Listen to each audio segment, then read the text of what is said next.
L'ancien Premier ministre du gouvernement du président Denis Sassou Nguesso, Clément Mamba, a tiré sa révérence le 29 octobre 2021 des suites du Covid-19. Clément Mamba était né le 13 avril 1947 à Sibiti. Il aurait fêté ses 78 ans dans quelques jours.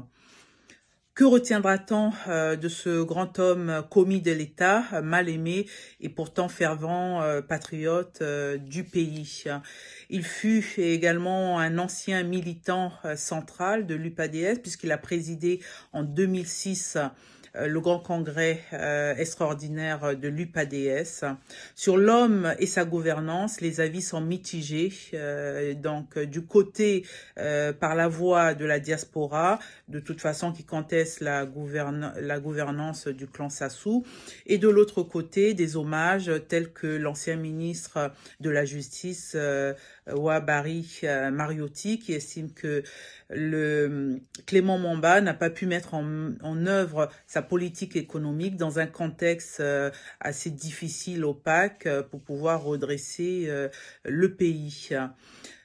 Tout le monde est d'accord pour reconnaître le parcours brillant de l'homme depuis le lycée technique de Brazzaville jusqu'à l'obtention de son doctorat en sciences économiques à la Sorbonne.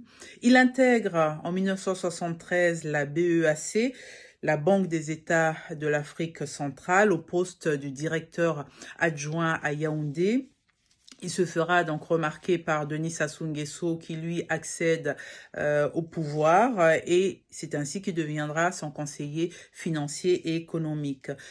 Denis Sassou Nguesso ne manquant jamais de propulser ses dauphins, Clément Mamba n'est pas en reste, donc il prendra la tête de la BIDC, Banque internationale du Congo, pour ensuite être nommé en 1985 directeur de la BCC, la Banque commerciale du Congo.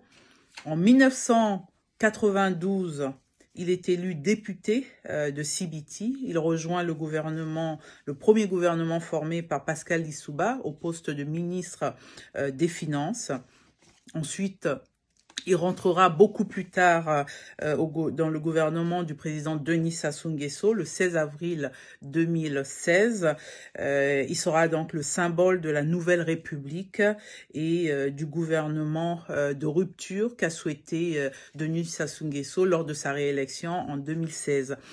Le camp de l'UPADS, certains estimeront qu'il a trahi le parti et d'autres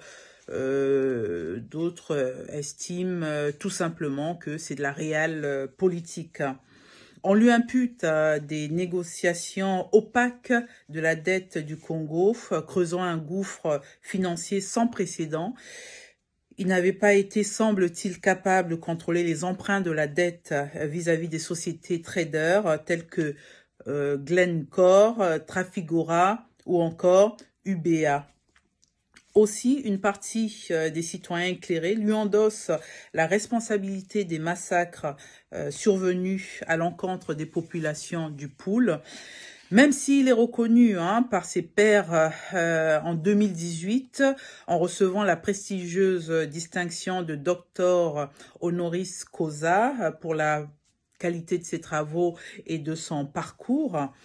Il en est autrement pour les Congolais.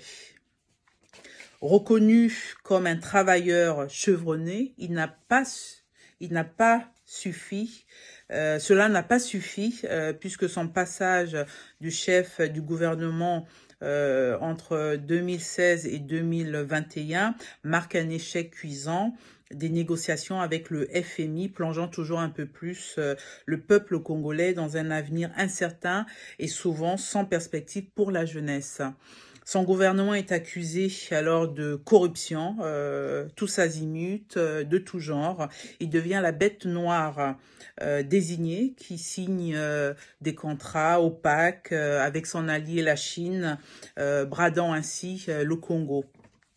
Enfin, Clément Mamba n'aura pas su ni réussi à imprimer sa vision économique, si vision il y avait, dans un Congo où le système se veut opaque depuis les indépendances et où se jouent des enjeux tribalo régionaux qui transforment chaque appétit en ogre souverain. Si le rayonnement à l'international se distingue par des atouts spécifiques, peut-on dire sur le plan national que le travail a un prix? Serait-il celui de composer avec sa propre conscience? À vous d'en juger. C'était l'édito de Olga Nzinga. Vous êtes sur Afrikeli TV. Vous avez la parole. À très bientôt. Merci de m'avoir écouté. Afrikeli TV, c'est du sérieux. Afrikeli TV, ici, vous avez la parole.